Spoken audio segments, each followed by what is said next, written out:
Voilà, donc Euh, je vous invite à Merci prendre la beaucoup, main. Pierre. Voilà, super. Voilà, je mets la vidéo. Donc, Catherine Jagu, que je ne connais pas, mais j'ai vu ses références sur le site de l'AIRG. L'AIRG qui a une belle insertion bordelaise avec Sandra Sartou qui préside et Jérôme Aramba au conseil scientifique. Et donc cette première session sur l'éducation thérapeutique, et donc nous entendrons pour la pédiatrie Michel Timaratos et son équipe, et pour Isabelle Tostivin pour le côté adulte.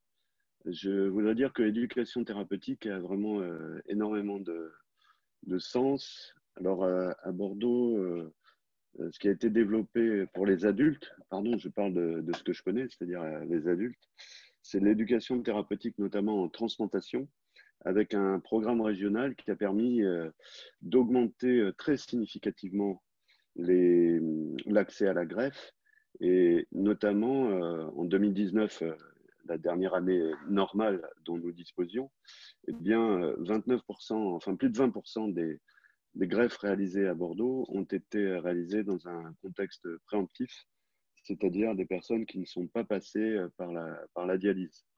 Et c'est vraiment lié à ce programme d'éducation thérapeutique.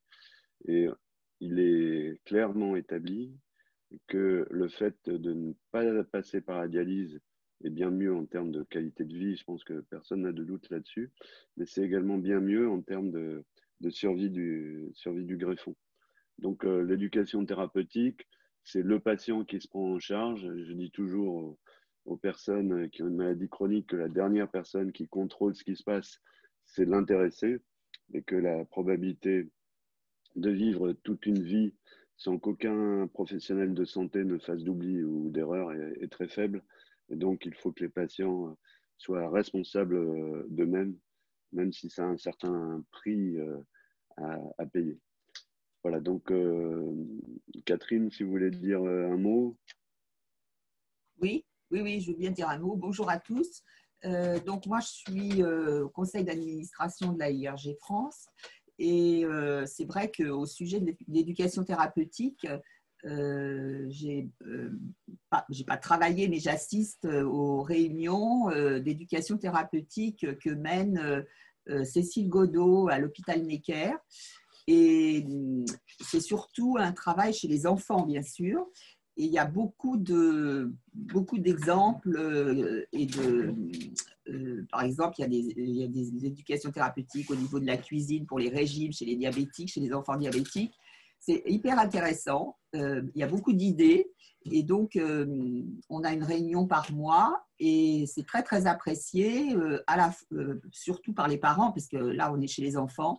Mais comme c'est fait un peu sous forme de jeu, d'animation, avec des intervenants extérieurs, c'est toujours très, très, très apprécié. Et je pense que ça a un effet très intéressant dans ce cas précis des enfants diabétiques. Donc, je trouve que de faire cette éducation thérapeutique, de parler de l'éducation thérapeutique pour les transplanter et les dialyser, c'est c'est nouveau chez nous. Enfin, c'est vrai parce qu'on n'en parle pas beaucoup. C'est pas proposé vraiment systématiquement aux patients. Et c'est intéressant de faire une journée où on va justement discuter de cette éducation thérapeutique et puis expliquer ce que c'est, comment ça se fait, comment est-ce qu'on peut le proposer, comment les médecins aussi peuvent le proposer, parce que ce n'est pas toujours proposé loin de là, mais c'est peut-être aussi par un manque de connaissances, de temps, d'organisation. Donc, c'est une très bonne idée de faire cette journée. Voilà ce que j'avais à dire de particulier sur ce thème. Donc on va commencer. C'est Michel qui commence.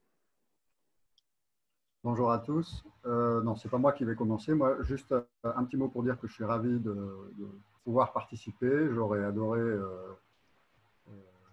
qu'on puisse faire cette réunion en présentiel parce que, évidemment, ça aurait été probablement donné une autre tonalité. Mais la réalité aujourd'hui, c'est les réunions virtuelles. Donc, je suis ravi de participer à la réunion virtuelle. Je suis ravi de participer à une session avec Isabelle Pestivin et avec Jérôme Defazio parce que l'éducation thérapeutique des patients, c'est parler en premier des patients et se mettre du côté des patients pour comprendre comment, lorsqu'on donne un conseil ou lorsqu'on présente une ordonnance à une famille, ça va être compris. Et donc, en préparant cette réunion avec Isabelle, nous avons choisi de donner la parole d'abord à Jérôme.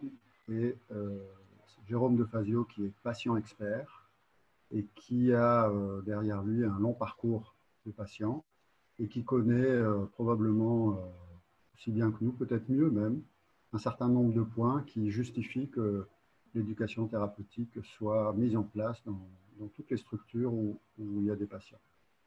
Donc, si vous êtes d'accord, on va lui passer la parole et puis Isabelle et moi, on interviendra à sa demande et peut-être en vous présentant aussi la vision, on va dire, du néphrologue d'adulte pour Isabelle et puis du pédiatre pour moi.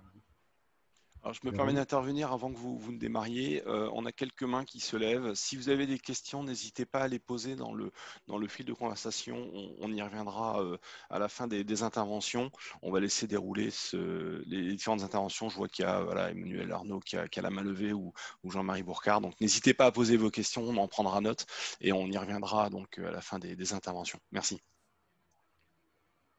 Bonjour à tous, merci de participer à cette journée de l'AIRG, cette journée virtuelle, et merci à l'ensemble des médecins qui participent à cet atelier aussi sur l'ETP, avec qui j'ai plaisir de travailler, non pas que sur cet atelier aujourd'hui, mais de manière plus large, et je vous en remercie énormément de ce partenariat, parce que c'est à mon sens grâce à ce partenariat patient-soignant qu'on peut avancer sur certains axes effectivement qui permettent aux patients de mieux vivre avec une maladie chronique et aujourd'hui ce qui nous intéresse avec une maladie génétique rénale.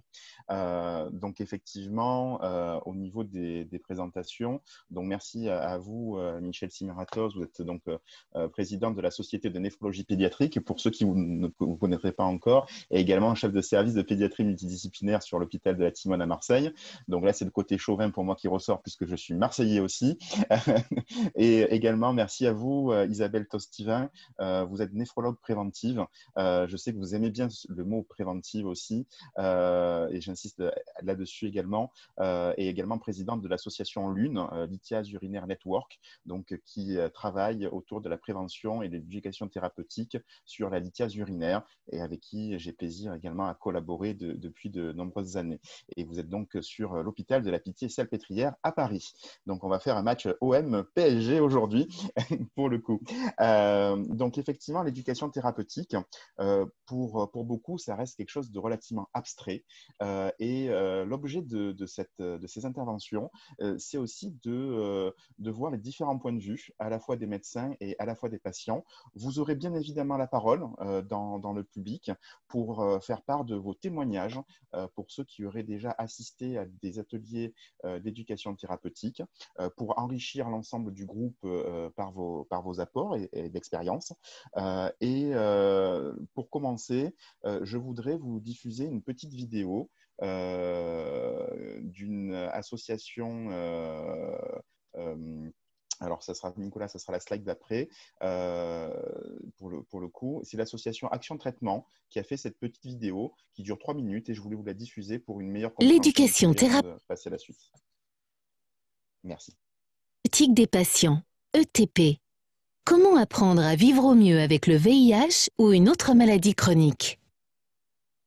Les professionnels de santé prennent de plus en plus conscience que les personnes atteintes du VIH ou d'une autre maladie chronique, c'est-à-dire avec un traitement tout au long de leur vie, doivent apprendre à être le principal acteur de leur santé.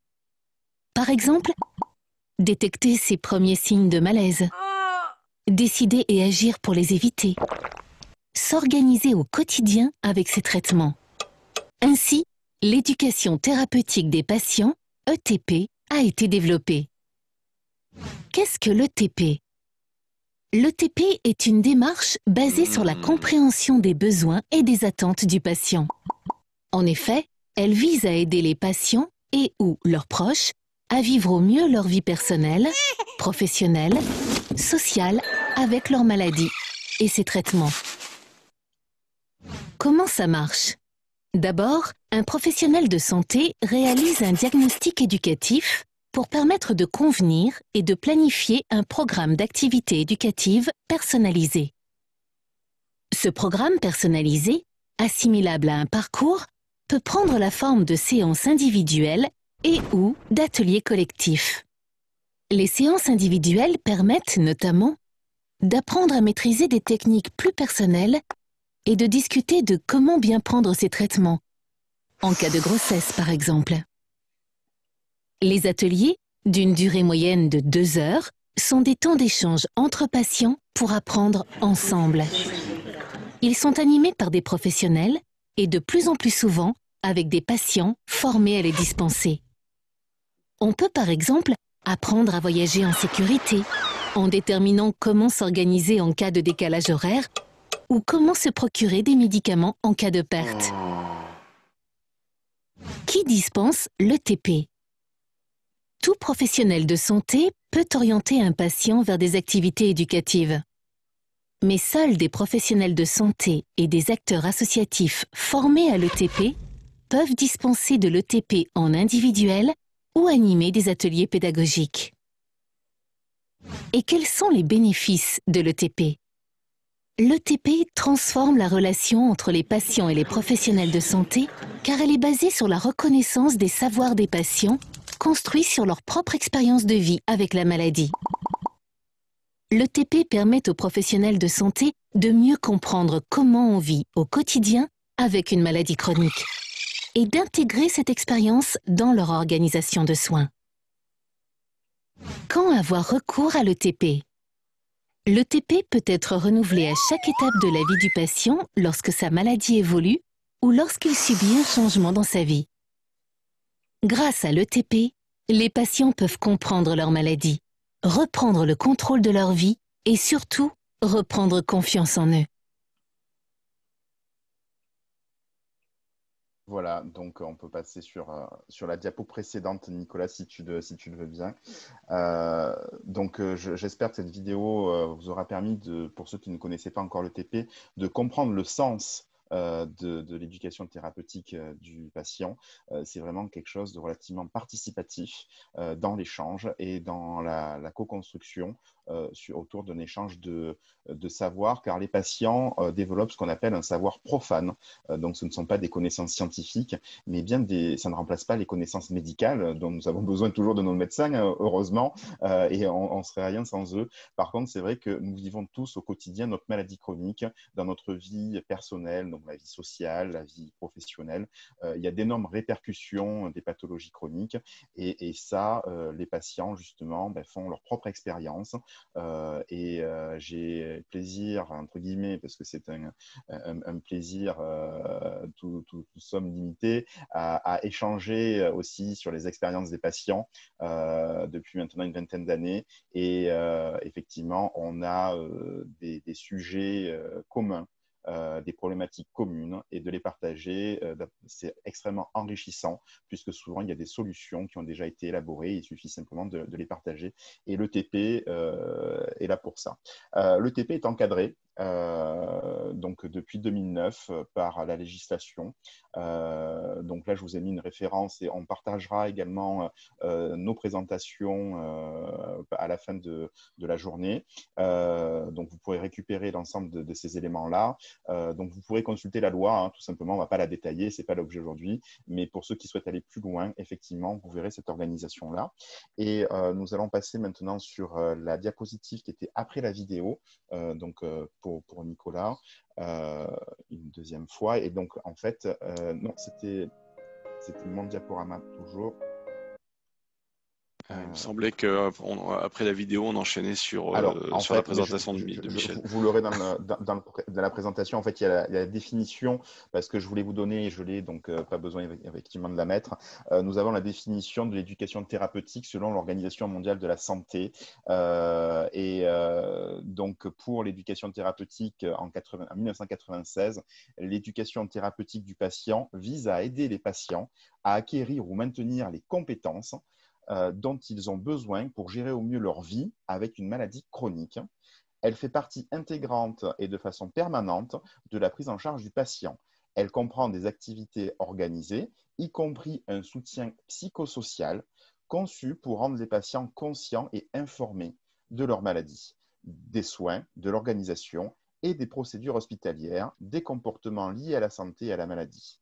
Ceci a pour but de les aider, ainsi que leurs familles, à comprendre leur maladie et leur traitement, à collaborer ensemble et à assurer leur responsabilité dans leur propre prise en charge, dans le but de les aider à maintenir et améliorer leur qualité de vie. Et le mot à retenir, c'est bien qualité de vie. Voilà. Et l'ETP est censé favoriser cela. Je vais redonner la parole au professeur Michel Tsimaratos, qui va vous présenter la philosophie de l'éducation thérapeutique du patient et effectivement également les particularités en pédiatrie. Alors j'ai une première question qui pourrait, Jérôme, à la limite, tu as peut-être les éléments pour répondre. Une question de Béatrice Aubry qui dit: est-ce qu'il existe une liste ou un répertoire des experts ETP sur toute la France pour pouvoir les contacter? Alors, qu'entendons-nous par expert ETP? Je ne comprends pas cette formulation. Béatrice, si vous pourriez préciser. Patients experts. Les patients experts, voilà. Alors, les patients experts, effectivement, donc, on va y venir après, justement, sur le sujet des patients experts. Je vous ferai un petit topo vers la fin, après le passage d'Isabelle. Je reviendrai sur ce sujet-là.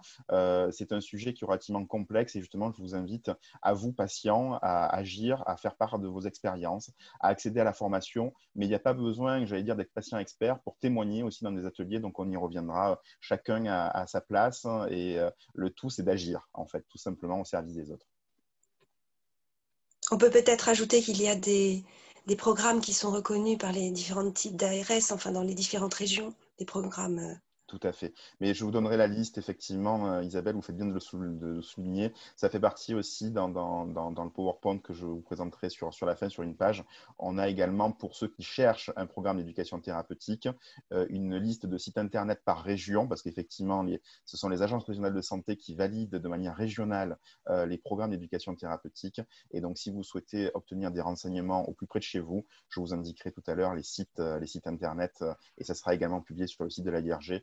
Le site internet par la suite, avec justement les adresses où se renseigner au niveau des ARS pour pouvoir connaître le programme d'éducation thérapeutique le plus proche de chez vous. Je pense simplement sur ce sujet, on a beaucoup parlé d'encadrement, de reconnaissance. Moi, comme responsable de service et de pôle, il faudrait également parler de qui le fait et comment on le finance. Et il y a également, de mon point de vue, une cohésion, une cohérence d'équipe à avoir. Je pense que ma vision de l'ETP, mais elle peut être discutable, c'est qu'elle doit s'intégrer dans une conception générale dans un service ou une unité, peu importe, et que c'est pas quelque chose où on va faire un programme à un endroit, on est soigné dans un autre. Mais bon, on pourra en discuter tout à l'heure. Je pense qu'on va écouter Michel Tsimaratos de Marseille, donc, qui est néphrologue avant d'être pédiatre, mais qui est néphropédiatre maintenant. Merci beaucoup. Merci Christian. Merci Jérôme. Je présente évidemment ma déclaration d'intérêt, mais on peut passer. Elle est publique. Juste pour dire que je suis tout à fait d'accord avec ce que vient de dire le professeur Christian Combe. C'est-à-dire qu'aujourd'hui, avoir une maladie chronique, vivre avec une maladie chronique, c'est vivre. C'est-à-dire, en pédiatrie, le nombre de décès pendant la période pédiatrique à cause d'une maladie chronique continue de diminuer. Plusieurs études montrent qu'aujourd'hui, 95% des enfants chez qui on va découvrir une maladie chronique vont devenir des adultes. Et donc, le travail des médecins pédiatres et des médecins spécialistes et des médecins spécialistes de maladies rares et des équipes qui les accueillent a un petit peu changé. Il ne s'agit plus de répondre ponctuellement à un problème, comme on pouvait l'imaginer il y a quelques années encore, c'est-à-dire, je prends un exemple que tout le monde comprendra, j'ai une violente douleur, mon enfant a une violente douleur dans le flanc et on va aux urgences, on fait un diagnostic de lithiase, on s'adresse à un médecin qui va éliminer cette lithiase ou aller chercher cette lithiase si elle n'est pas partie, se calcule s'il n'est pas parti tout seul. Et puis on rentre chez soi et on se dit que bon, bah, j'espère que ça ne reviendra pas. Voilà, c'est plus comme ça que ça fonctionne. Lorsqu'on a une crise de colique néphrétique, on rentre dans un parcours qui va être un parcours d'abord diagnostique pour comprendre ce qui va se passer, pour comprendre le risque de récidive, pour apprendre les gestes et les comportements qui permettront d'éviter que ça revienne. Et puis, quelquefois, on arrive à un diagnostic, une maladie chronique qui va nous accompagner, qui va accompagner cette famille toute sa vie. Et donc, le rôle des équipes soignantes, c'est d'être présent tout au long de la vie de ces patients, avec un temps d'impact du système hospitalier qu'on va essayer de réduire le maximum. Bien sûr, on peut avoir besoin d'aller à l'hôpital et de passer quelques jours à l'hôpital, mais lorsqu'on va quitter l'hôpital, il y aura une prise en charge qu'on appelle ambulatoire, en hôpital de jour ou en consultation, parfois en hospitalisation à domicile, parfois avec des intervenants, des prestataires de services.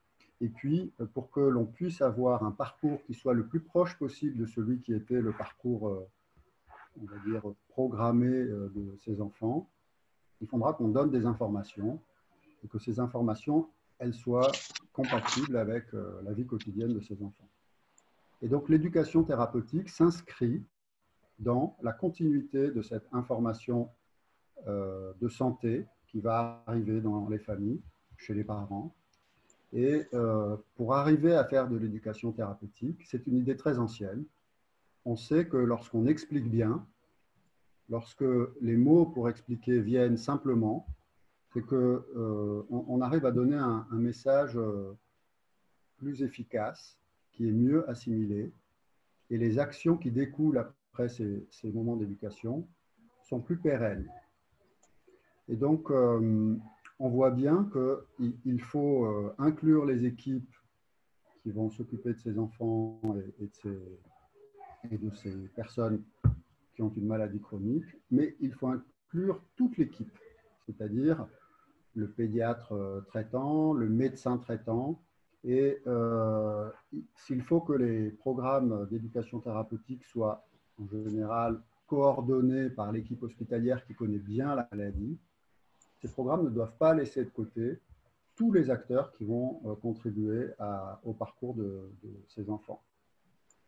Et donc, je voudrais insister un petit peu sur ce qu'a dit Christian Combe tout à l'heure, c'est que le temps médical qu'on va passer et le temps infirmier et le temps expert qu'on va passer à l'éducation thérapeutique, aujourd'hui n'est pas tellement reconnu et pas très bien pris en charge par notre système. C'est-à-dire que, bien sûr, il y a, les ARS sont en mesure d'identifier ces programmes, mais au-delà de la séance d'éducation thérapeutique, il va y avoir un temps d'échange par mail, par téléphone, peut-être avec des conseils récurrents, qui va se faire en plus de toute l'activité hospitalière et de toute l'activité de soins de ces médecins.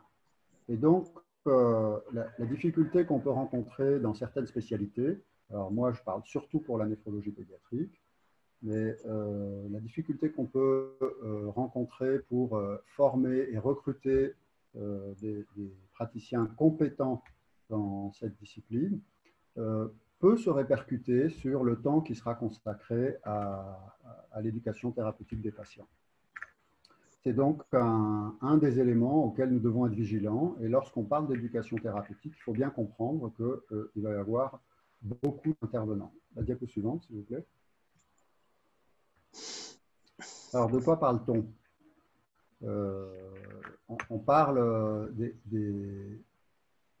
des moyens qui vont être mis à disposition des enfants et de sa famille, du patient et de son entourage, pour prendre en charge sa maladie chronique en dehors de l'hôpital.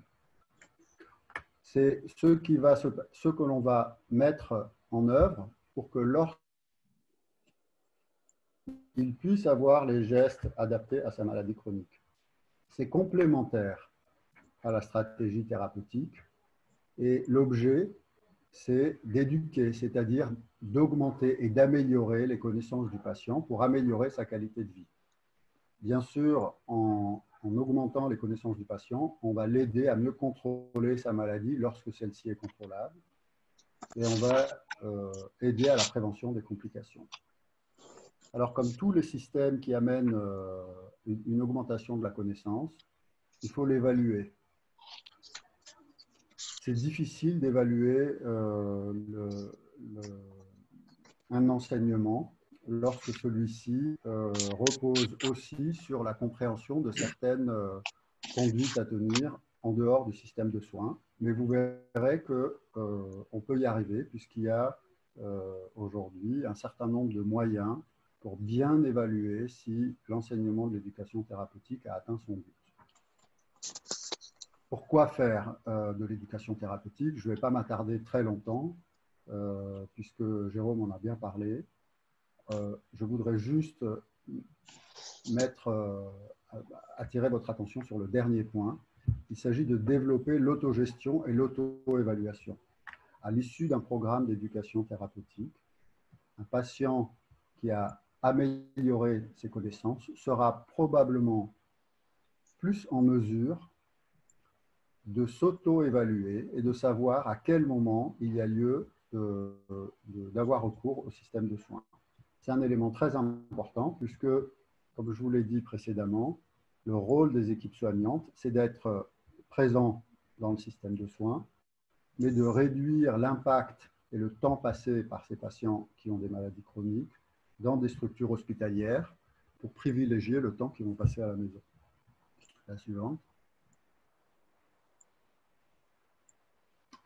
Alors, à qui s'adressent ces programmes d'éducation thérapeutique des patients? Bien sûr, aux malades, aux patients. Et définir la population cible, ce n'est pas toujours uniquement les patients. Dans le contexte de la pédiatrie, très souvent, c'est les parents, mais parfois aussi les grands-parents ou les personnes qui s'occupent de ces enfants pendant la journée. Par exemple, un message important peut être donné en direction des enseignants. Vous savez que tous ceux qui ont des enfants avec une maladie chronique savent que l'éducation nationale demande très souvent un document qui s'appelle un PAI, un protocole d'accueil individualisé. Alors un PAI, c'est un papier qu'il faut remplir, un formulaire qu'il faut remplir avec les gestes d'urgence. Au-delà des gestes d'urgence qui sont indispensables à définir, il peut être utile d'informer les enseignants qui peuvent avoir peur d'un certain nombre de manifestations d'une maladie. Et parfois, l'éducation thérapeutique permet aux patients eux-mêmes de donner une information plus adaptée aux enseignants. Et donc, définir la population cible, c'est un objectif indispensable, préalable à tout programme d'éducation thérapeutique. Ensuite, il faut impliquer les soignants.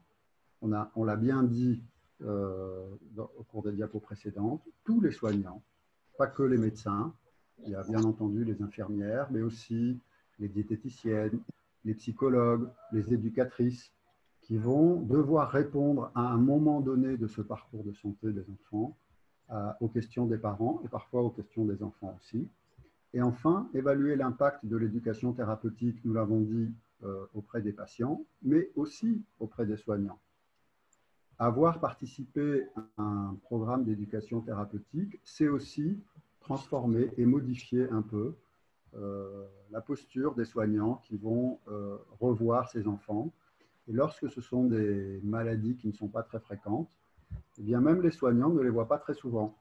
Et donc, participer à une séance d'éducation thérapeutique, ça amène aussi une amélioration des connaissances pour l'équipe soignante.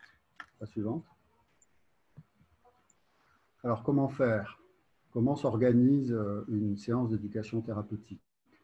Jérôme nous en parlera de façon plus précise, mais il faut qu'il y ait au moins 2 soignants formés pour l'éducation thérapeutique. Il y a des formations qui sont disponibles et il faut faire l'effort d'abord d'aller apprendre les éléments qui permettent de faire une séance d'éducation thérapeutique.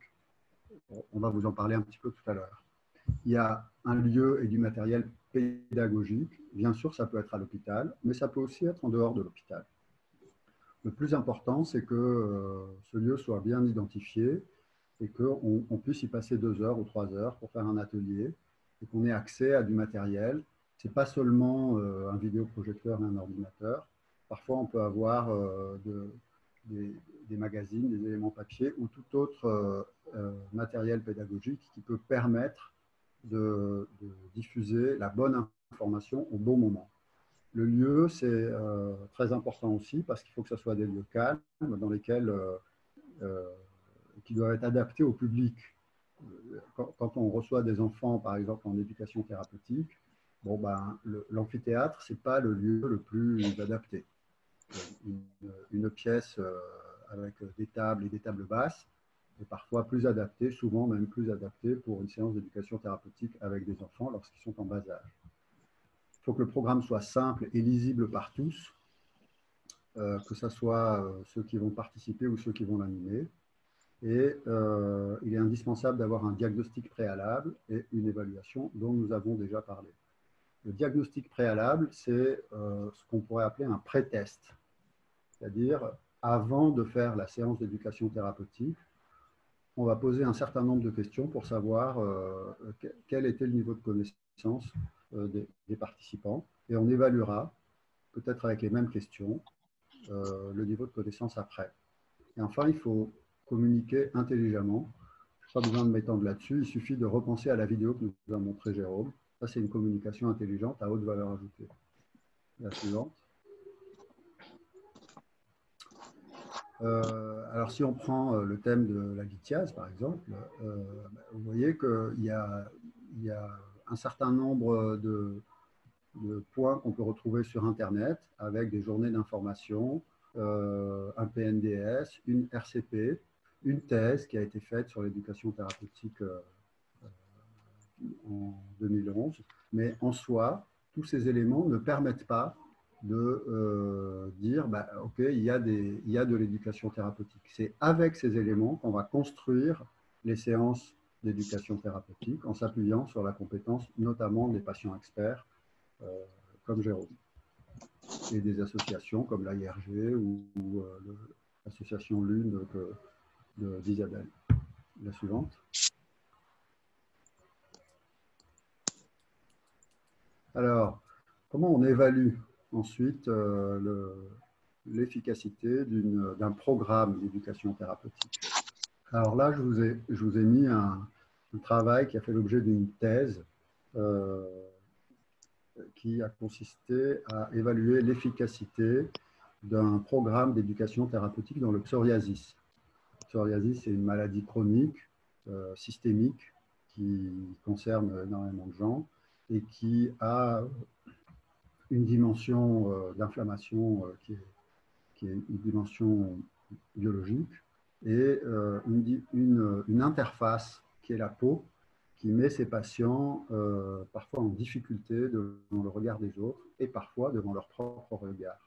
Et quand on regarde comment on peut évaluer un programme d'éducation thérapeutique, vous voyez que si on interroge sur des points aussi différents que la prise de conscience de la maladie, la bienveillance, l'échange, l'écoute, la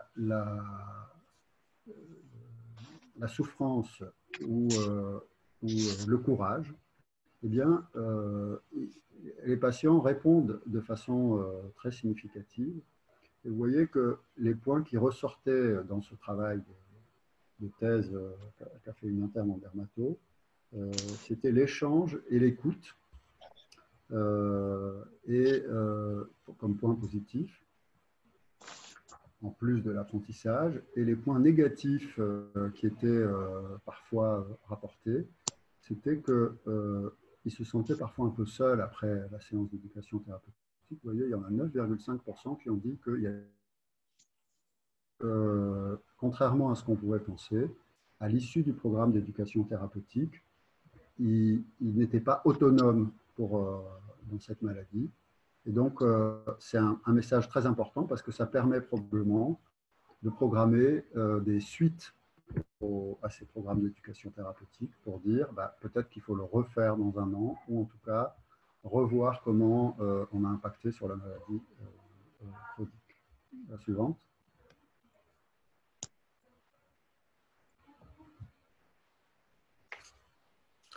Alors, pour ne pas surcharger, on a fait des présentations courtes.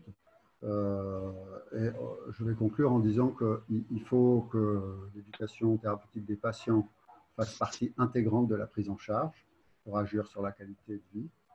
Que mettre en place un programme d'éducation thérapeutique, ce n'est pas si facile que ça, parce que si on le dimensionne et qu'on le construit pour qu'il soit utile, il faut le faire en mettant le patient au centre du questionnement. Qu'est-ce qu'il a compris de la maladie? Et donc, probablement que la meilleure façon de le faire, c'est d'interroger et de voir, d'évaluer ensuite l'impact que ça a eu sur sa vie.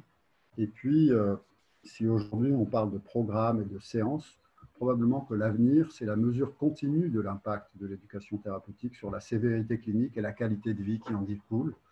Quand on regarde les aspects spécifiques en pédiatrie, on peut voir que très souvent, plus les enfants sont jeunes, plus c'est les parents qui sont porteurs de questions.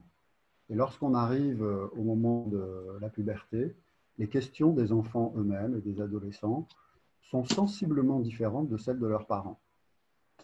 Et quand on a participé aux États généraux du Rhin il y a quelques années, on a bien vu que une partie du questionnement sur la qualité de vie et sur l'avenir qui était porté par les parents était très différent de celui que portaient les enfants, et notamment à l'adolescence. Et ça justifiait, cette constatation a justifié beaucoup de programmes qui sont la continuité de l'éducation thérapeutique, qui sont les programmes de transition enfant-adulte. Lorsqu'on est enfant et qu'on a une maladie chronique, on va devenir adulte, et dans la très grande majorité des cas. Et on va devenir adulte avec un passé déjà long de maladie chronique. Donc si on a eu une ou deux occasions de faire de l'éducation thérapeutique pendant la période pédiatrique, l'adulte que l'on va devenir va rencontrer des médecins néphrologues ou des médecins qui s'occupent plutôt des adultes, qui vont avoir une connaissance de la maladie des adultes, mais probablement un peu moins de tout le parcours pédiatrique, de toute la partie néonatale, de toute la partie puberté, etc.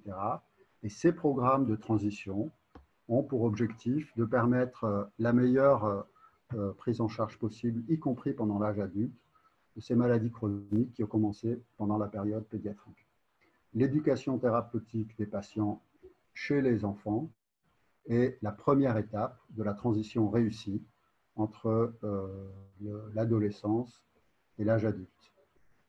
Voilà, en quelques mots, ce que je voulais vous dire sur l'éducation thérapeutique des patients pendant la période pédiatrique. Et puis, si vous voulez aller à un, vous pouvez revoir, relire le papier d'André Grimaldi sur les 7 défis des maladies chroniques. On est tous convaincus de ça, mais c'est pas mal de se dire qu'à un moment donné, ces 7 défis vont devenir des objectifs pour l'ensemble de notre système de santé, pas que pour le corps médical et soignant, mais également pour tous les intervenants, les éducateurs, l'école, et puis ensuite, pourquoi pas, les employeurs. Voilà, merci beaucoup. Je suis à votre disposition pour répondre à vos questions, si vous voulez maintenant ou à la fin du... Moi, je voudrais reprendre un petit peu, revenir sur un point. D'abord, merci pour cette présentation très intéressante. Et je voulais revenir sur le point de développer l'autogestion et l'auto-évaluation. Est-ce que vous ne pensez pas qu'en développant ces 2 critères, les patients prennent un peu de liberté par rapport à leur traitement en se disant, bon, bah, je connais bien ma maladie, je peux modifier un peu mon traitement comme ci, comme ça. Pour moi, ça me pose un peu un problème. Est-ce que vous avez une possibilité de réponse? Alors, je peux vous donner mon avis et peut-être une partie de mon expérience. Ça dépend beaucoup de la relation qu'on a avec le trio. Parce qu'en pédiatrie, en fait, vous savez, ce n'est pas le colloque singulier, ce n'est pas le patient et son médecin, c'est le patient, sa maman ou son papa, ses parents et le médecin. Et évidemment, on voit de tout. On a des patients, on a des parents qui sont très très confiants dans l'avenir, dans le système et qui sont très à l'écoute. Et puis on en a qui construisent une sorte de protection basée sur le déni en disant bon ben finalement ça va aller, c'est pas très grave, je peux m'adapter. Si l'autonomisation telle qu'on l'entend dans le cadre de l'éducation thérapeutique consiste à ancrer le déni et les mécanismes de protection des parents dans un certain rejet de ce qui est proposé, effectivement, c'est pas terrible et c'est dangereux. Et c'est notre travail d'être capable de dépister ça au cours de ces séances d'éducation thérapeutique. C'est pour ça qu'on essaye d'inclure les psychologues là-dedans, parce que très souvent, lorsqu'il y a une petite dimension de déni chez les parents,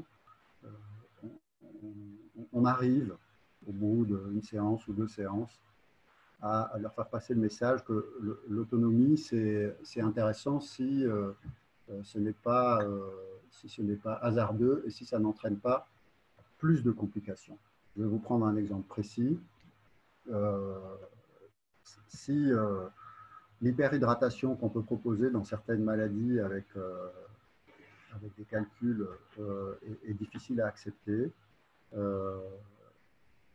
si l'éducation thérapeutique aboutit au fait qu'on se dit bon bah ça va, il n'y a pas de risque, pas la peine de le forcer à faire ceci ou à faire cela, eh bien la sanction sera assez rapide et très très vite on sera en mesure de faire le lien entre le manque d'adhésion à une proposition thérapeutique et la survenue d'un épisode de colite néphrétique.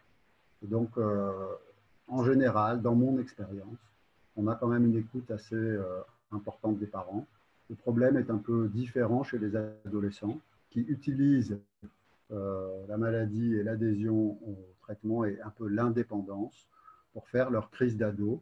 C'est-à-dire qu'on le sait par exemple chez les greffés, les patients transplantés, les adolescents transplantés ou les jeunes adultes transplantés peuvent arrêter leur traitement ou en tout cas modifier significativement leur traitement uniquement sur un mode je pensais que j'en avais plus besoin parce que maintenant c'est moi qui décide.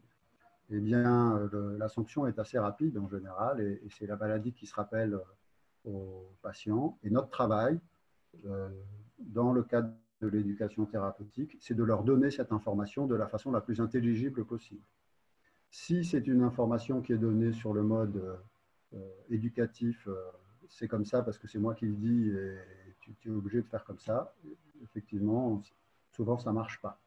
Et toute la richesse des ateliers et des séances d'éducation thérapeutique, c'est de faire intervenir d'autres patients, notamment des patients experts, qui sont capables de transformer ce qui est perçu comme une injonction thérapeutique en des éléments de bon sens qui vont être acceptés et entendus par les adolescents.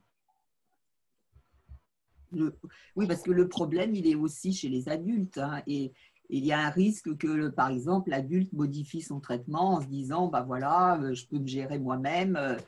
C'est ça le risque, en fait, hein, aussi. On a eu l'année dernière à la réunion de Nancy de la Société francophone de néphrologie, dialyse, transplantation, un patient qui expliquait exactement ça, un patient greffé disant moi je sais à combien je dois mettre mon advagraphe parce que là je me sens bien ou pas bien. C'est vrai que nous, comme médecins, on a souvent une vision un peu simpliste, c'est-à-dire l'advagraphe doit être, enfin le tacrolimus doit être à tel taux pour être efficace et qu'il y a moins de place pour de l'interprétation personnelle. Mais d'un autre côté, je pense qu'il y a un moment où on délivre un message, on s'assure qu'il est reçu, qu'il y a une interaction satisfaisante, et puis après, les patients ont leur propre responsabilité dans leurs soins. C'est vrai que Michel Simaratos s'occupe d'enfants et d'adolescents, et puis nous, on voit des jeunes adultes.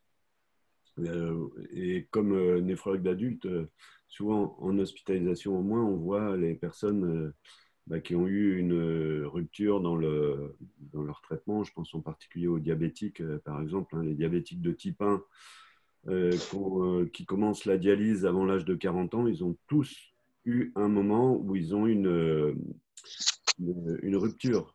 Mais après, je veux dire, comme médecin, comme équipe soignante, on ne peut pas intervenir dans toute la vie des gens. Il y a un moment où les personnes sont responsables. Ce n'est pas pour s'affranchir, si vous voulez, de la responsabilité. C'est dire que chacun mène sa vie comme il le peut.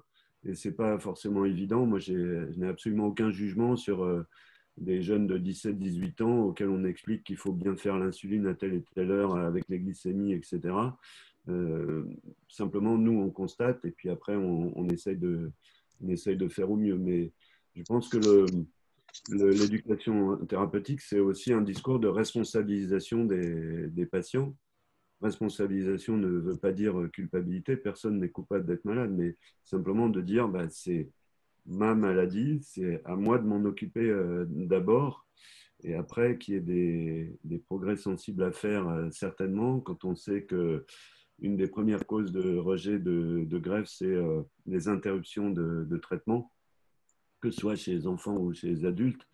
C'est toujours surprenant, et moi ce qui me surprend toujours, mais là il y a une part peut-être un peu de jugement, je vous prie de m'en excuser, c'est que le greffon soit d'origine cadavérique ou par un don d'un proche, c'est exactement le même taux d'observance insuffisante. Donc oui, c'est des choses qui ont été améliorées au fil du temps. Et l'éducation thérapeutique, moi, ce que j'en pense vraiment, c'est que ça doit être vraiment dans le cadre d'une équipe, avec un discours de la part des intervenants soignants qui soit en cohérence avec tout le reste de la philosophie qu'on développe dans une équipe. Encore une fois, pour moi, on ne va pas chercher l'éducation thérapeutique à un endroit et les traitements dans un autre. Ce qui n'empêche pas de s'informer avec d'autres moyens, mais vraiment, il y a un projet cohérent dans un programme d'éducation thérapeutique. Il est validé effectivement par les ARS, où ce sont des critères quand même. Moi, je suis un médecin, un clinicien, donc je vois l'ARS comme une structure quand même assez administrative. Et le fait que le programme soit validé ou non par l'ARS, c'est quand même pas mon premier objectif. Isabelle? Donc, le docteur Isabelle Stivin est à la Pitié, salpêtrière, et elle s'occupe d'éducation thérapeutique dans le domaine de la lithiase. Avec la musique qui va bien pour introduire voilà, le topo d'Isabelle. Ouais.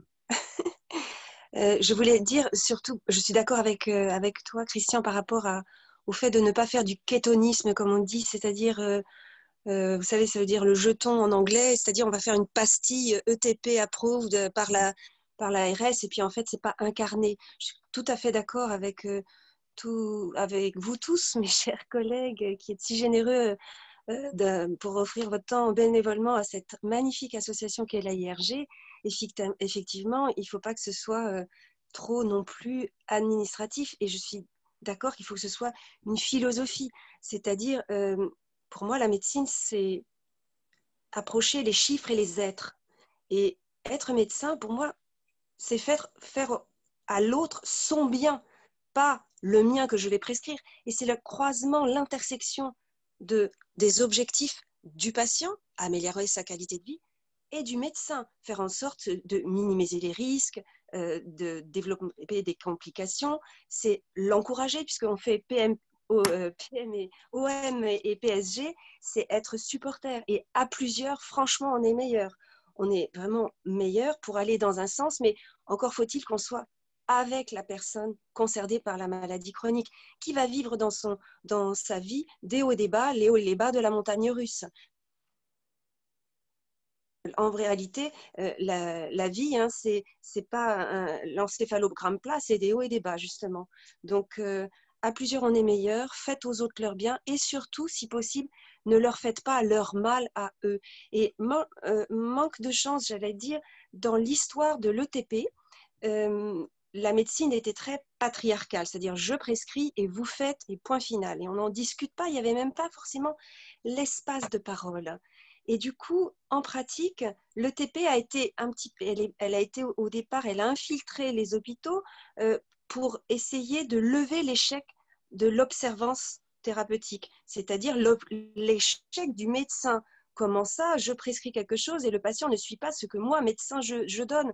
Ça, c'était quelque chose d'un petit peu nouveau. Maintenant, on parle de l'éthique du care, c'est-à-dire qu'on fait à plusieurs, on est meilleur. L'interdisciplinarité, je suis complètement d'accord. C'est tous ensemble avec la personne atteinte de maladie chronique qui, elle, a son savoir, qui a des compétences qu'elle peut aussi développer et puis qui enrichissent ces compétences l'équipe, enfin le savoir de l'équipe soignante au sens large du terme. Donc, à plusieurs, on est meilleur. Dès qu'on partage, c'est passionnant. Et en réalité, tout le monde y gagne. Tout le monde y gagne. Alors, je ne sais pas si vous m'entendez et je ne sais pas si vous me voyez. Si, Isabelle, on vous entend et on vous voit. Ah d'accord, bon, bah, très bien. Alors, je voulais vous faire le signe. Alors là, par contre, oui. C'est bon, là ? On va simplement demander aux autres intervenants de bien vouloir couper leur micro pendant votre intervention parce qu'on a parfois effectivement des bruits parasites qui nous sont signalés sur le forum. Et donc, la vie, c'est ça. Et ça, c'est la mort et la maladie. Donc, en fait, il y a des temps différents également dans les parcours de soins. Et donc, ces programmes d'éducation thérapeutique sont très, très utiles quand ils sont co-construits avec des patients pour répondre à leurs besoins en réalité. Ce n'est que comme ça que ça fonctionne. Ce n'est pas forcément pour viser des objectifs définis par le médecin, mais c'est vraiment cette co-construction et des chiffres, les chiffres à atteindre bien sûr, mais les êtres qui sont concernés par ces chiffres. Donc quand on me dit le patient a assez d'autonomie pour se gérer, faire une autogestion, mais je dis bravo si ça l'a été anticipé.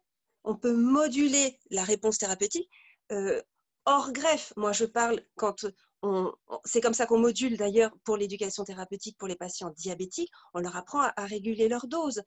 Évidemment, ça ne concerne pas la greffe et je suis pas du tout, ne me faites pas dire ce que j'ai pas dit, je suis en opposition quand le patient dit « je me sens bien » et donc je ne prends pas mon Advagraph ou je diminue les doses.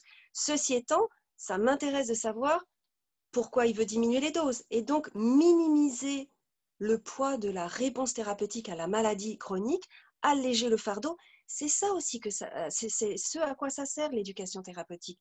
Parce qu'en fait, on va déposer sa souffrance, son découragement, il y en a marre. Parfois, on a des cycles où rien ne va. on ne prend pas ces médicaments parce qu'on a des effets secondaires, on est triste et il faut sortir, on n'y croit plus, on est désespéré. Et donc, ces ateliers, notamment des ateliers collectifs où il y aura de partage des expériences de vie dans la même maladie chronique. Moi, donc depuis 2011, on a des programmes, enfin on a un programme qui a été reconnu effectivement, mais on n'a pas attendu le programme pour faire des échanges de partage d'expériences entre patients, parce qu'on se demandait pourquoi certains patients atteints d'une maladie avec une forme très très très sévère avaient réussi à s'emparer des conseils qu'on leur donnait, alors que d'autres qui avaient des maladies un petit peu moins sévères le vivaient très très très mal.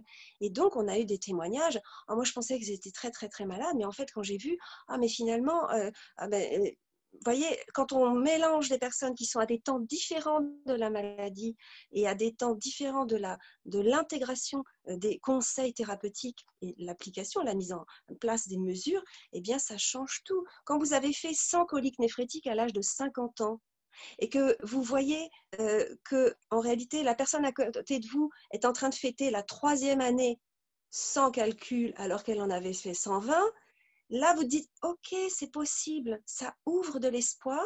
Et donc participer à ça pour une équipe à l'hôpital où l'hôpital vit des moments difficiles, on a peu de moyens, c'est très compliqué. J'en profite pour dire merci à tous mes collègues et en particulier Michel Simaratos, défenseur de l'hôpital public, a écrit un livre très intéressant sur l'histoire de l'hôpital. Donc c'est vrai qu'il y a des contraintes, c'est vrai qu'il y a des freins, et pourtant le TP, c'est juste magique. C'est juste magique quand ça infiltre la philosophie du service, de tout le service, comme l'a dit Christian Combe, comme l'a dit également Michel Simaratos, comme l'a dit Pierre Cochat, voilà aussi. Donc en pratique, on voulait que ce soit assez court. Donc moi j'avais mis, si vous voulez, un diaporama. J'avais vraiment extrait quelques... Jérôme, vous voulez qu'on fasse le diaporama ? Oui, on va faire une partie si vous voulez vous appuyer sur certains points, Isabelle. Après, vous demandez, Nicolas passera plus rapidement sur ce qu'on a peut-être déjà pu voir, justement, oui, sur parce la en pratique, on a déjà vu pas mal de choses. Si vous voulez, alors à ce moment-là, le diaporama, alors moi, il faut que je le vois aussi. Vous le voyez, le diaporama ? On voit le diaporama projeté très bien, par Nicolas. Alors, les recommandations de la HAS, donc je suis ravie d'apprendre que Pierre Cochat est à la HAS, c'est vraiment une très très bonne nouvelle. Donc l'éducation thérapeutique, elle vise à aider les patients à acquérir ou maintenir les compétences dont ils ont besoin pour gérer au mieux leur vie avec la maladie et au-delà de la maladie, vivre une belle vie bien vécue avec la maladie et ses traitements. Elle a 2 intérêts majeurs puisqu'elle transforme la relation avec les patients, puisqu'elle sera basée sur la reconnaissance de leur savoir. Et en termes de maladie génétique, le savoir de la personne qui est atteinte d'une maladie génétique, surtout si elle est rare, il est majeur. En pratique, il est absolument majeur. Alors, si vous pouvez passer la diapositive suivante. S'il vous plaît, merci. Et donc, le TP, comme je disais, elle va transformer la relation avec les patients puisque on reconnaît leur savoir et la discussion, j'en profite. Jérôme, je n'ai pas dit assez à quel point vous êtes une perle et nos échanges me nourrissent, nos échanges informels, les coups de fil qu'on se passe depuis tant d'années. Merci pour tout ce que vous faites pour les patients, merci pour tout ce que vous faites pour nous aider à avancer dans le bon sens, dans la bonne direction, j'ai l'impression. Et donc, merci et bravo pour tout ce que vous faites. Et donc, deuxième intérêt majeur pour l'ETP, c'est ça permet de proposer une offre de soins qui va intégrer des conseils, mais complètement pratique. C'est vraiment la vie du quotidien avec une maladie chronique. On me dit qu'il faut que j'urine 3,5 litres par jour. Comment je fais? Je suis taximane, comment je fais? On me dit qu'il faut que je mange équilibré. Les restaurants en France, tout est très salé. Comment je fais au quotidien? Et donc, la diapositive suivante, s'il vous plaît. Les programmes de TP en France, là, c'est le recensement, environ 1500 programmes qui sont reconnus et 32 en ETP sur l'insuffisance rénale chronique, dialyse, transplant, consprint, et donc 14 programmes référencés qui mentionnent les règles hygiéno-diététiques pour retarder l'évolution vers la maladie rénale chronique avancée. Alors, diapositive suivante. Nous, concrètement, comment ça se passe? Donc, nous, on a des ateliers d'éducation thérapeutique qui existent depuis une petite dizaine d'années, 2011 exactement. Alors, quels sont les thèmes? Bien sûr, il y a la transplantation, il y a les ateliers dilution chaque mois, il y a les ateliers dédiés à certaines personnes atteintes de maladies rares comme la cystinurie, comme les personnes atteintes de Kakerichi. Bref, on a essayé de mettre ensemble des personnes, 7 à 10 personnes maximum, et l'idée c'était de créer ces ateliers vraiment construits sur les besoins. Toujours cette phrase, faites aux autres leur bien. Et donc, aidez-les à atteindre leurs objectifs thérapeutiques. Et comment on a fait? On a fait de la recherche qualitative. En fait, on a fait des interviews. Donc ça, c'était avant 2011. Et donc, ils sont construits à partir du retour d'expérience des personnes qui ont traversé dans tous les différents stades des maladies et pour atteindre enfin leurs objectifs. Et donc, ça aide à la motivation du groupe, surtout en cas de maladies rares. Parce que, par exemple, la première fois qu'on a fait le premier atelier dédié aux personnes atteintes de cystinurie, c'était très, très émouvant parce qu'en fait, chaque personne n'avait jamais rencontré une autre personne atteinte de cystinurie. Donc, il y avait une atmosphère vraiment très, très émouvante. L'idée, quand on est dans des anticipations de besoins concrets, on peut anticiper les crises. Je sais que je peux avoir mal, mais j'ai mon kit d'urgence. Donc, du coup, il y a des stratégies pour faire face à des crises. On a des temps différents de la maladie et donc c'est très utile quand les patients disent ben, moi quand j'ai ça, je fais ci, je fais ça. Les stratégies du coping, donc quand vous êtes diagnostiqué très très tardivement atteint d'une maladie rare et qu'il y a eu beaucoup de maltraitance par le système de soins qui aurait dû vous aider et en réalité il vous a abîmé, hein, c'est-à-dire vous avez fait 50 coliques néphrétiques avant qu'on vous diagnostique cette fameuse cystinurie. Voilà, bon, eh bien dans ces cas-là, il faut réparer. On ne croit plus dans le système de soins. On croit aux néphrologues, mais on n'a jamais eu accès aux néphrologues. On n'a eu accès aux urgentistes, à d'autres médecins, bref. Donc, en fait, ça aide beaucoup l'éducation thérapeutique à restaurer de la confiance, du lien thérapeutique aussi, et à restaurer une capacité à faire face et à donner la confiance à la personne pour s'aider elle-même aussi. Alors, la suite, si vous voulez, hop là. Donc, nous travaillons avec une personne merveilleuse qui s'appelle Marie-Paul Douceau et qui donc anime des ateliers d'éducation thérapeutique avec à forte valence nutritionnelle. Et donc, elle va aider les personnes à améliorer leur connaissance des différents types de boissons, de l'alimentation.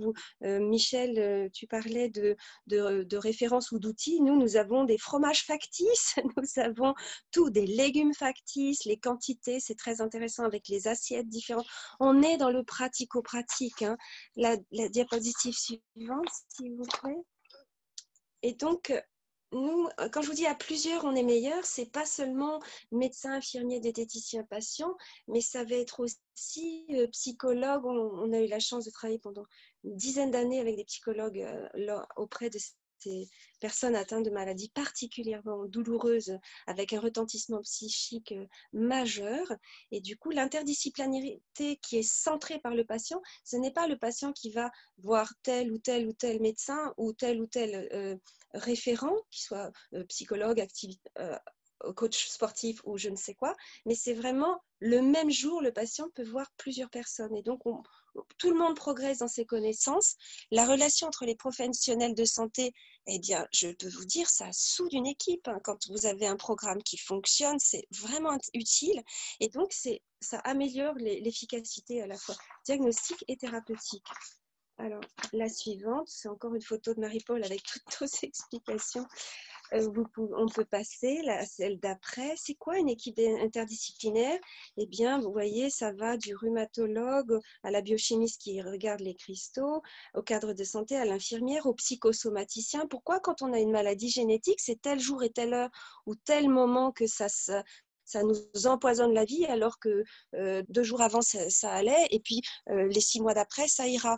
On s'est intéressé à ça, vraiment être au plus près de l'amélioration de la qualité de vie. L'urologue, le praticien shiatsu, vous voyez, la secrétaire médicale, la diététicienne, bref, l'interdisciplinarité pondérée par le patient, par le barycentre qu'est le patient, c'est très important. Et donc, la suite, s'il vous plaît, la suivante encore, merci. Et donc, ça permet, dans notre expérience en tout cas, vraiment de sortir de la spirale infernale.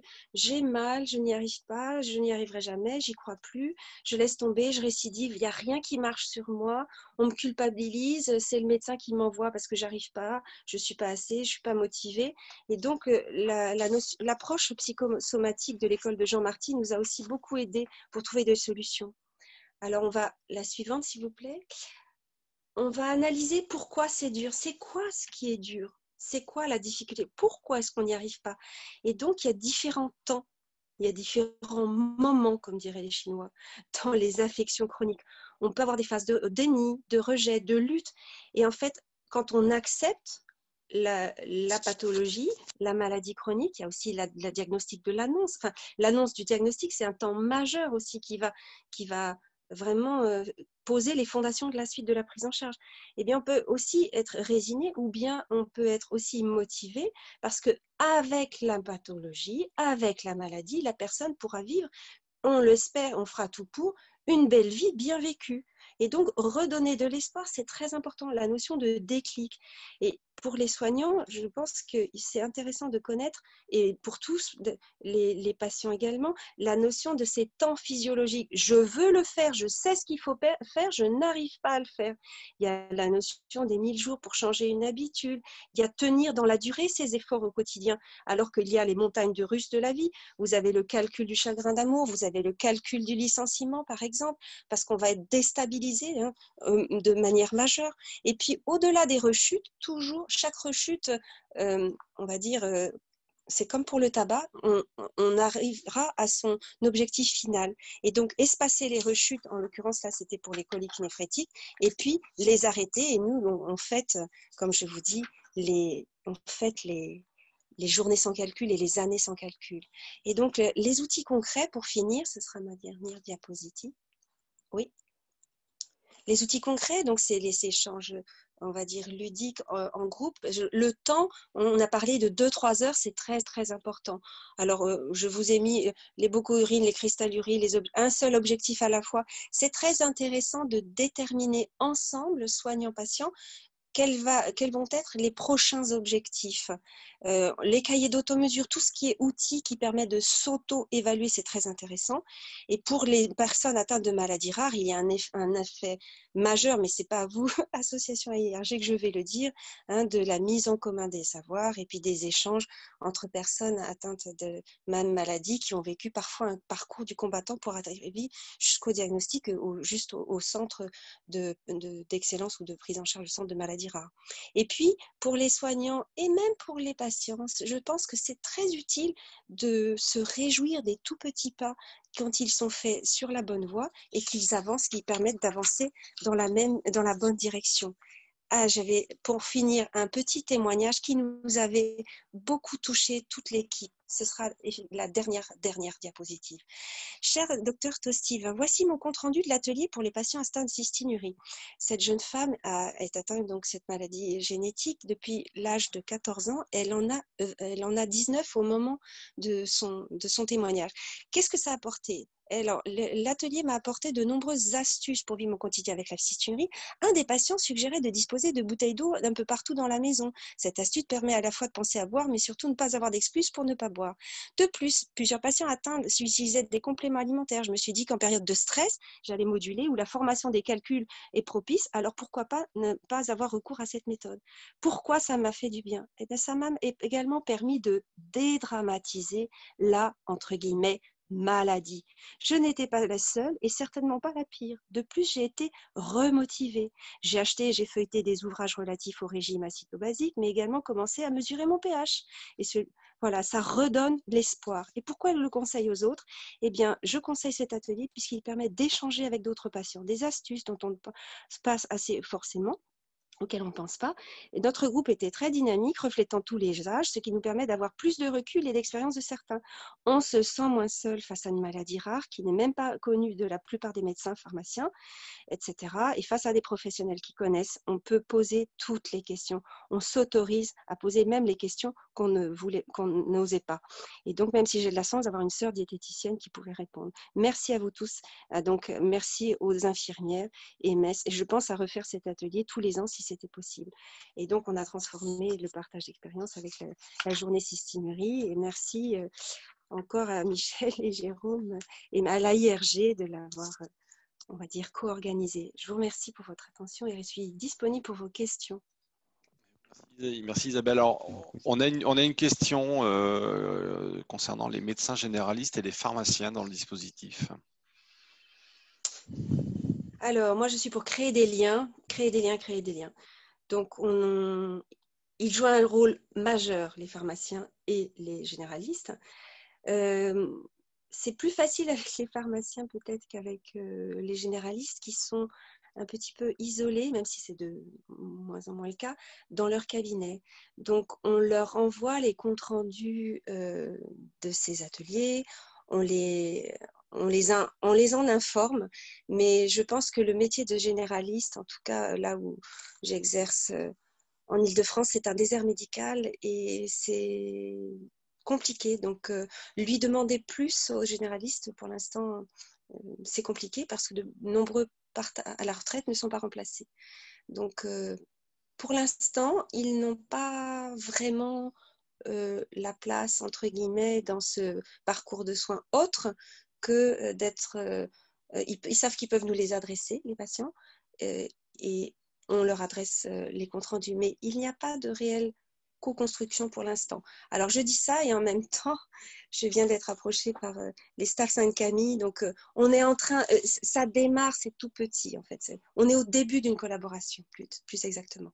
Pour les pharmaciens, c'est un petit peu plus facile, en tout cas sur l'Île-de-France, parce que beaucoup travaillent avec le réseau RENIF et on a fait des formations avec l'UTIP, leur organisme de formation de pharmaciens, avec l'ordonnance type d'une personne atteinte d'une maladie rénale chronique, à raison de sessions de 4 heures x2 pour les non dialysés et le dialysé ou transplanté. Voilà. Juste un mot sur le pharmaciens d'Île-de-France. Voilà. Sur les pharmaciens, je pense qu'il y a un rôle majeur. On parle beaucoup d'éducation thérapeutique dans un contexte hospitalier, puisque le thème de l'AIRG sont les maladies rénales génétiques. Et la plus fréquente, la polykystose, est une maladie rare. Donc, on est dans un contexte de maladie rare. Il peut y avoir un intérêt très important à avoir des pharmaciens cliniciens qui interviennent dans ne serait-ce que l'explication de l'ordonnance aux patients ou dans les séances d'éducation thérapeutique. Et le rôle de pharmacien clinicien est maintenant reconnu dans les hôpitaux. Alors, si vous voulez, on reconnaît beaucoup de professions en dehors de celles des médecins, infirmières et de soignants, les professions historiques. Et après, les difficultés qu'on a comme gestionnaire d'un service, c'est d'arriver à tout financer. N'empêche que les pharmaciens, les assistants en pharmacie, les préparateurs en pharmacie peuvent être impliqués dans les programmes d'éducation thérapeutique. Moi, je préside une association qui s'appelle l'Aura d'Aquitaine, qui est l'équivalent de l'Aura à Paris, où les préparatrices en pharmacie interviennent dans les programmes d'éducation thérapeutique pour des choses tout à fait pratiques, comment prendre les médicaments, comment faire quand on a oublié une dose, etc. Et je pense que c'est parfaitement utile. Pour ce qui concerne les médecins traitants, on discute de maladies rares et souvent les médecins traitants n'ont pas d'autres patients affectés par cette maladie rare. Et je dirais qu'ils peuvent être là sur des aspects très généraux, mais pour ce qui concerne les aspects pointus de la maladie, leur place est bien moindre. Alors, sur la lithiase, je pense qu'il y a une place plus importante puisque ça affecte beaucoup plus la population. Mais sur des maladies rares, même pour la polykystose, les médecins traitants ont beaucoup moins leur place. Ce n'est pas une volonté d'exclusion, mais il y a un moment où il faut avoir aussi de l'expertise personnelle comme professionnelle pour intervenir. Je pense que les personnes affectés d'une polykystose ici ont tous eu un radiologue qui a sauté au plafond en faisant l'échographie. Ah, là, vos reins, j'ai jamais vu ça. Ben non, c'est pas très fréquent. Et donc, il y a un moment, il faut aussi avoir vraiment de la compétence particulière dans une discipline pour pouvoir interagir avec les patients. Merci beaucoup. Je vais maintenant vous présenter le dernier sujet de cette session. Donc sur le côté justement patient expert, où vous avez quelques questions aussi sur ces aspects-là. L'éducation thérapeutique du patient, aujourd'hui, côté médecin, souvent, lorsque vous en parlez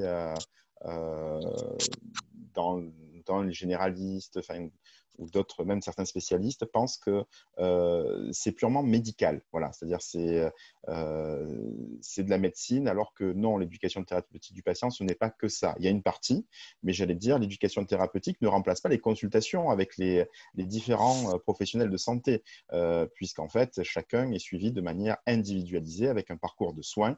L'ETP n'est qu'un outil supplémentaire pour améliorer la qualité de vie. Je reviens aussi là-dessus, et justement permettre aux patients de gagner en autonomie. Et par rapport à ce que disait Catherine Jagui tout à l'heure, ce n'est pas du tout dans la volonté de l'éducation thérapeutique de créer des apprentis sorciers ou des apprentis médecins. C'est simplement mieux comprendre, avoir l'ensemble des clés de compréhension de sa maladie pour mieux la vivre dans son quotidien. Et c'est là où on a tous les aspects psychosociaux. Lorsqu'on parle, pour être très concret, d'un programme, un programme d'éducation thérapeutique est composé de différents ateliers, comme on a pu le voir dans la vidéo de tout à l'heure. L'atelier, ça peut être comment prendre son traitement, comment faire son automesure. Oui, donc là, on est sur des aspects plus médicaux. Et c'est souvent animé par des médecins, animé par des infirmières. Il peut y avoir un patient témoin, un patient expert qui est également prévu pour essayer de faire en sorte que le message passe sur un pied d'égalité, voilà, un échange entre pairs, comme on dit, pour une meilleure adhésion au message, ou pour reformuler, des fois différemment. Il y a aussi tout ce qu'on va parler aussi dans le reste de la journée, cet après-midi, en fin de matinée aussi. Il y a la diététique. Il y a le sport adapté, parce que lorsqu'on a une pathologie chronique, s'inscrire dans une salle de sport, ça peut faire peur, parce qu'on se dit, voilà, il y a de la compétition, il y a le regard des autres, je ne peux pas faire telle ou telle chose. Ce n'est pas forcément adapté, même si on peut le faire aussi, hein, mais du coup, l'activité physique adaptée est un sujet qui sera abordé tout à l'heure et qui est aussi inclus dans l'éducation thérapeutique, dans des ateliers. On peut avoir 2 heures d'activité physique adaptée par un atelier qui vont donner les clés en disant, mais voilà, pour aller plus, c'est un exemple, c'est une initiation, pour aller plus loin, vous pourrez faire ça. C'est ça, en fait, l'éducation thérapeutique, c'est donner des clés. On a aussi, tout à l'heure, Isabelle parlait dans l'interdisciplinarité d'un praticien de shiatsu. Ben oui, on peut aussi avoir différents types de techniques. On peut avoir la sophrologie, on peut avoir gérer son stress. Tout ça fait partie d'un programme de TP. L'estime de soi. J'ai assisté personnellement lors d'un stage, parce que les patients experts font des stages aussi dans le cadre de la formation, c'était sur les maladies respiratoires. Il y avait un atelier estime de soi. Ben oui, c'était simplement essayer de se mettre en valeur, de ne pas oublier que nous sommes des personnes, nous avons des vies, et il y avait aussi ce regard-là. Le maquillage, les perruques, bon, c'était dans d'autres pathologies aussi, mais il peut y avoir des effets secondaires à certains traitements aussi. Et tout ça, c'est s'adapter et montrer justement que on peut vivre avec une maladie chronique. Et on verra également d'autres aspects qui sont beaucoup plus pratiques, et l'ETP est là pour ça aussi. Et c'est un petit peu finalement comment a été constituée cette journée-là. Et je remercie vraiment l'ensemble des bénévoles, de mes collègues de la IRG, parce que vraiment le contenu que vous allez avoir aujourd'hui est merveilleux pour ça. Et ça ressemble quelque part à un programme de TP, mais là c'est assez généraliste. Mais vous allez avoir aussi tous les sujets d'ordre sociaux, l'emploi, l'accès à la propriété par l'assurance emprunteur pour un crédit immobilier, où c'est également un parcours du combattant. Donc tout ça, ce sont des sujets non médicaux, mais en fait qui où c'est la maladie qui a un impact sur la vie et l'ETP doit répondre et des programmes doivent répondre à l'ensemble de ces attentes-là. Et c'est pour ça que je vous invite vraiment à vous, patients, parce que je suis patient, vous êtes patient, nous sommes tous patients dans tous les cas de figure, à un moment ou à un autre de notre vie. Je vous invite vraiment, pour ceux que ça intéresse, à vous diriger sur des formations parce que ça donne des clés. C'est aussi des aventures humaines. Moi, j'ai pu bénéficier l'année dernière de la formation de patients experts à la faculté de médecine de Marseille. Nous étions 15 patients atteints de pathologies totalement différentes. Et au-delà de la formation, c'était une aventure humaine, vraiment. Pour moi, j'y ai trouvé des amis, des belles personnes, et on partage aussi entre nous. Et nous avons créé une association de patients experts pour justement travailler sur un réseau entre nous pour échanger, travailler avec les professionnels de santé et développer ces partenariats patients-soignants. Voilà. Enfin, ça se fait depuis des années et là, on essaye quelque part de le rendre plus visible, de le faciliter. Donc, n'hésitez pas pour cela. On mettra en ligne, je ne vais pas m'exprimer plus longtemps là-dessus, on mettra en ligne aussi quelques informations complémentaires, notamment où trouver des programmes, comme je vous le disais tout à l'heure. On va maintenant essayer de consacrer un petit temps à des questions-réponses. Je ne repasse pas de diaporama pour le coup par rapport au temps qu'il nous reste. On va vraiment essayer de faire de l'échange. Nicolas, je te laisse éventuellement reprendre la main pour nous dire quelles sont les personnes qui souhaiteraient intervenir. On ne pourra pas prendre tout le monde, mais voilà, n'hésitez pas. Ok, merci Jérôme. Alors, on avait une question donc d'Emmanuel Arnaud qui demandait peut-on avoir une synthèse de ces astuces qui ont été présentées ici, notamment celles qui sont issues des ateliers, et savoir quand aura lieu le prochain atelier dédié à la cystinurie. Je ne sais pas qui veut répondre, Alors, qui veut prendre la main. c'est Isabelle qui va répondre, mais il faut qu'elle réactive son micro, Isabelle. Voilà. Oui. Parfois, ouais, c'est le prochain atelier. Alors là, vous me prenez de court. On avait décidé avec Jérôme et Michel la dernière journée en novembre dernier, puisqu'on a fait plusieurs sessions, de privilégier les sessions collectives avec l'UNE et l'AIRG. Alors pour répondre à cette personne, il y a tous les documents sont en ligne sur le site de l'association Lune et surtout cystinurie.com. Je vous laisse en parler, Jérôme. Donc, nous avons maintenu les ateliers dilution, mais pour la cystinurie précisément ayant fait beaucoup d'outils, c'est quelque chose qui a tellement fonctionné que d'un commun accord avec les patients, on s'en tient à la journée annuelle. Alors, la journée annuelle, c'était l'année dernière, donc je laisse cette personne soit me contacter par mail ou par portable pour répondre spécifiquement à des questions, pour lui envoyer les outils si elle veut, et participer à un atelier dilution des urines ou un autre atelier plutôt que cystinurie, puisque on a, depuis 2020, depuis la rentrée, on ne le fait pas. Simplement, on veut le faire en virtuel et c'est compliqué. Enfin, voilà. En tout cas, pour organiser cystinurie atelier 10 personnes, comme on fait depuis 5 ans, on ne le fera plus. Et on me demande, en fonction de la demande, on verra pour les nouveaux patients atteints de cystinurie en virtuel. Et donc ça, il faut nous laisser le temps de l'organiser 3-4 mois. Emmanuel, n'hésitez pas qui avez posé la question, n'hésitez pas à me contacter également directement pour faire un point sur ces sujets.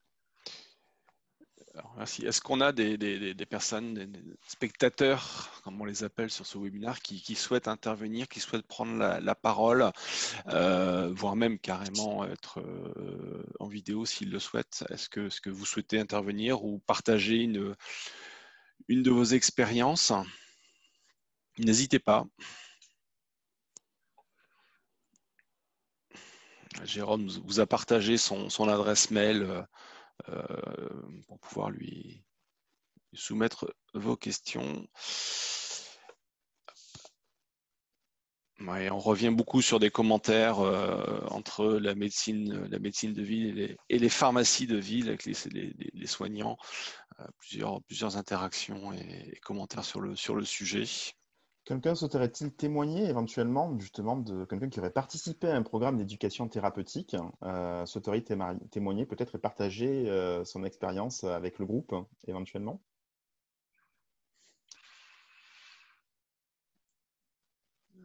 N'hésitez pas, vous manifestez en levant la main et je peux vous donner la parole très facilement. Bon, vous avez également l'adresse mail d'Isabelle Tostivin qui vient d'apparaître. Bon, priori, pas de souhait, en tout cas, ou de témoignage là spontané. Ce que je vous propose, c'est de faire une petite pause et de nous retrouver donc à 11h30 pour la partie diététique. Donc, s'accorder une demi-heure de pause. Ces journées en visio et devant les écrans peuvent être aussi fatigantes et parfois plus fatigantes que des réunions présentielles. Donc, profitez de cette pause.